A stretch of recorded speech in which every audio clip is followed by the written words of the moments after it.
The Agland Macerator by Pronovost saves you a lot of drying time. The Agland Macerator improves hay quality, its color, texture, and its nutritional value.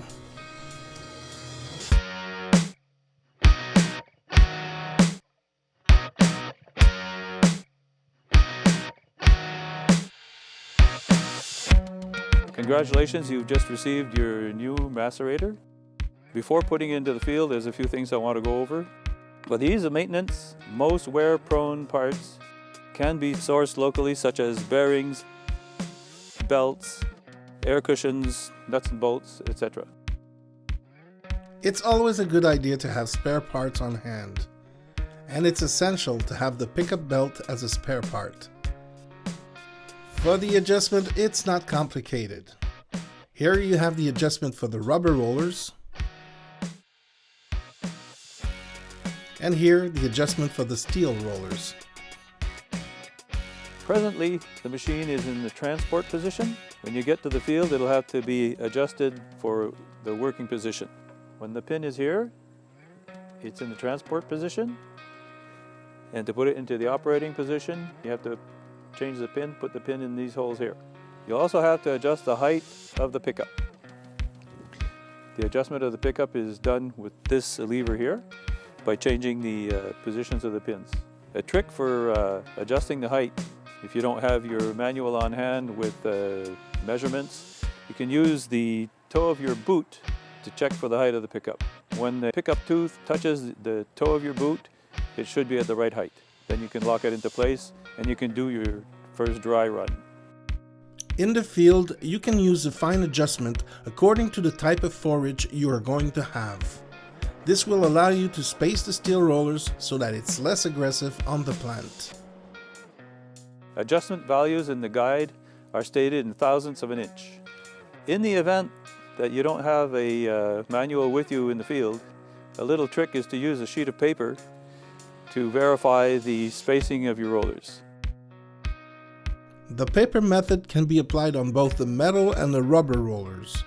Check that the paper does not adhere to the rubber rollers and that you are able to remove it while keeping a slight resistance. Afterwards, secure the adjustment by locking the bolt on both sides of the macerator.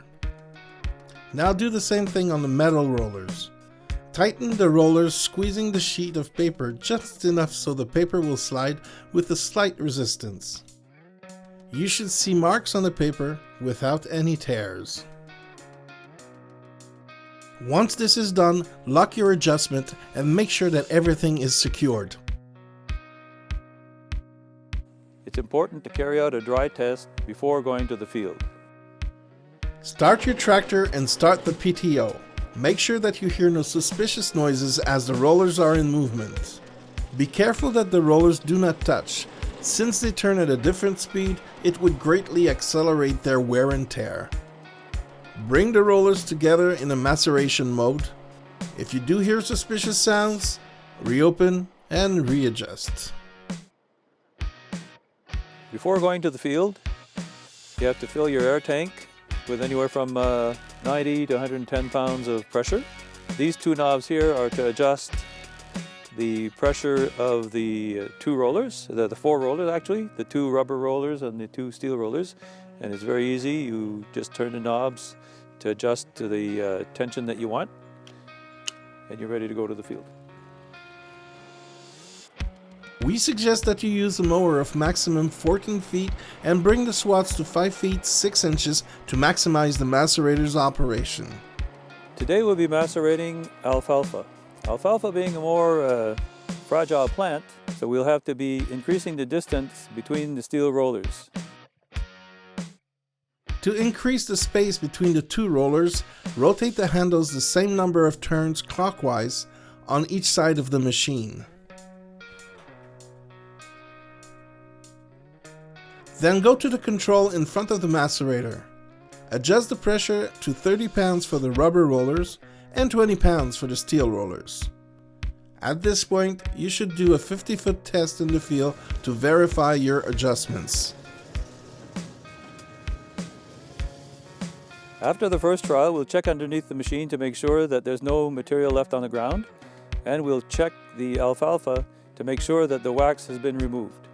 If we're not satisfied with the settings that we have, we'll be resetting the machine until we get satisfactory results.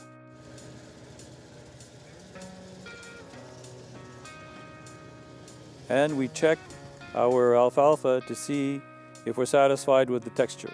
So now we'll be macerating the whole field. Depending on your harvest conditions, your operation speed will be between 8 and 16 kilometers per hour. Let me remind you of all the significant gains you will make with the Agland Macerator. 30 to 40% faster drying time, a higher value of the forage, improved hay digestibility, and an improvement in the texture and color of the forage.